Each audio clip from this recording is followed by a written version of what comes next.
જય હિન્દ વિદ્યાર્થી મિત્રો, હું ઉત્સવ ભટ્ટ પ્રાજસ્વ ફાઉન્ડેશન તેના તમામ શિક્ષકો અને તેના તમામ સ્ટાફ સભ્યો વતી આપ સૌને શિક્ષક દિવસ ટીચર્સ દિવસની ખૂબ જ શુભકામનાઓ પાઠવું છું. મિત્રો, આજના જ દિવસે 1888માં 5 સપ્ટેમ્બરે ડોક્ટર સર્વપલ્લી રાધાકૃષ્ણનજીનો જન્મ થયો હતો, જેઓ ભારતના પ્રથમ ઉપરાષ્ટ્રપતિ, દ્વિતીય ભારતના રાષ્ટ્રપતિ રહ્યા અને ફિલોસોફીમાં એમનું ખૂબ જ મોટું યોગદાન છે. એમની બુક્સ પણ વિશ્વ પ્રસિદ્ધ છે હિન્દુ ફિલોસોફી ઉપર. તેઓ બનારસ હિન્દુ યુનિવર્સિટીના પણ વાઇસ ચાન્સેલર રહ્યા હતા 4th નંબર પર, અને આંધ્ર યુનિવર્સિટી વગેરેમાં પણ વાઇસ ચાન્સેલર રહ્યા હતા. ટેમ્પલ્ટન પુરસ્કાર પણ મેળવનાર વ્યક્તિ હતા. આવા ડોક્ટર સર્વપલ્લી રાધાકૃષ્ણન પોલિટિશિયન, સ્ટેટ્સમેન, આવા તમામ ક્ષેત્રે કામ કર્યું હોવા છતાં તેઓ શિક્ષક તરીકે ઓળખવાનું પસંદ કરતા હતા. તો એમના જ નામ પર શિક્ષક દિવસની દર વર્ષે 1962થી 5 સપ્ટેમ્બરે ઉજવણી થાય છે.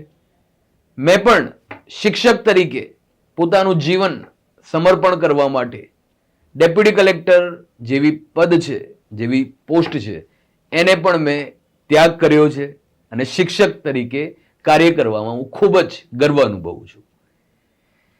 ચાણક્ય, એક ખૂબ જ મહાન શિક્ષકને પણ આપણે આજના દિવસે યાદ કરીએ કે ચાણક્યએ કીધું છે કે શિક્ષણ કભી સામાન્ય નહીં હોતા, પ્રલય और निर्माण उसकी गोद में पलते हैं. તો શિક્ષક શાસ્ત્ર અગર એક હાથમાં ઉપાડી શકે છે તો શાસ્ત્ર શબ્દમાં શસ્ત્ર શબ્દ પણ સમાવિષ્ટ છે. તો શાસ્ત્ર અને શસ્ત્ર, પ્રલય અને નિર્માણ બંને કરવા માટે સક્ષમ છે. જગતગુરુ કૃષ્ણ ભગવાનને પણ આપણે યાદ કરીએ કે કૃષ્ણ ભગવાને તો બધું જ જે પોતાનું શિક્ષણ છે, બધી જ જે બાબત છે, ભગવદ્ ગીતા દ્વારા આપીને વિશ્વને અને સભ્યતાને ખૂબ જ મોટી એક ભેટ આપી છે.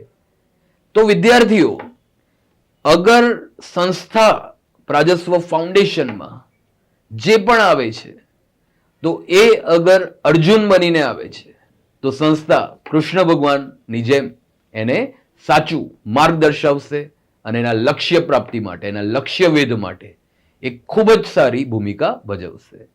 અને કોઈ ચંદ્રગુપ્ત મૌર્ય બનીને આવશે તો પણ સંસ્થા એના માટે ચાણક્ય, કૌટિલ્ય કે વિષ્ણુગુપ્તની ભૂમિકા ભજવશે. આજના યુગમાં વિદ્યાર્થી જે ખૂબ જ, હું વારંવાર કહેતો હોઉં છું કે ડાયવર્ટેડ છે, ડિસ્ટ્રક્ટેડ છે, ડિમોટિવેટેડ છે, ડિપ્રેસ છે, તો એને એક સારા શિક્ષકની હંમેશા ગરજ છે, એ સારથી હોય છે.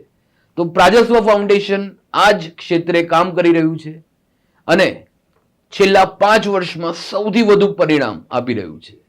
અને ઓફલાઈન અને ઓનલાઈન બંને માધ્યમથી અમારા જે શિક્ષકો છે, અને હું પોતે પણ સમગ્ર જીવનની જે કહેવાશે ઘડતર કરવાનું છે વિદ્યાર્થીનું. કાલે ઉઠીને કોઈ અગર અધિકારી બનશે તો એ સારો અધિકારી પણ બનવો જોઈએ. એના માટે પણ એને નૈતિક શિક્ષણ આપવાની પણ અમે જવાબદારી નિભાવી રહ્યા છે. બાબા સાહેબ આંબેડકરજીએ પણ કહ્યું છે કે education is the milk of tigress, who will drink he cannot stay without roaring. શિક્ષણ છે એ સિંહણનું દૂધ છે, જે પીશે એ ત્રાળ મારશે. 20મી સદી સુધી આ જ જે સિદ્ધાંત હતો એ સૌથી મહત્વનો ગણાતો હતો. અને 21મી સદીમાં અગર હું એને આગળ વધારું તો એવું પણ કહેવાશે કે આજે સોશિયલ મીડિયા પણ ખૂબ જ મહત્વનું માધ્યમ છે. તો હું કહું છું કે સોશિયલ મીડિયા એ વાઘણનું દૂધ છે. It is the milk of a lioness. અને જે પણ એને યુઝ કરી શકશે એ પણ ત્રાળ મારી શકે છે. અને બહુ જ મહત્વના ઉદાહરણ પણ બધા સામે હાલમાં છે જ. ડોલી ચાયવાલે છે, વડાપાઉં ગર્લ છે. તો તમામ વિદ્યાર્થીઓને મારું કહેવું છે, હું પણ આજે શિક્ષક દિવસે એક શિક્ષા આપું, તો સોશિયલ મીડિયાનો પણ યુઝ કરતા આપણને આવડવું જોઈએ. આપણે રોજ ઇન્ફ્લુએન્સ થવાનું નથી, એટલી મહેનત કરવાની છે કે કાલે ઉઠીને આપણે ઇન્ફ્લુએન્સર બની શકીએ. ફેસબુક અને ઇન્સ્ટાગ્રામ પર જે લોકો રહે છે એ ક્યારેય ગૂગલ કે ટ્વિટર ઉપર પહોંચી શકતા નથી.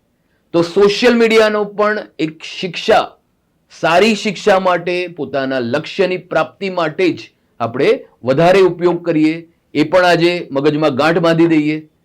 અને તમામ વિદ્યાર્થીઓ, તમામ શુભચિંતકો પોતે પોતાનું સ્વપ્ન સાકાર કરે એવી જ એક સારી ભાવના સહ ફરીથી હું ટીચર્સ ડેની બધાને ખૂબ શુભકામનાઓ પાઠવું છું. Thank you. જય હિન્દ, જય ભારત.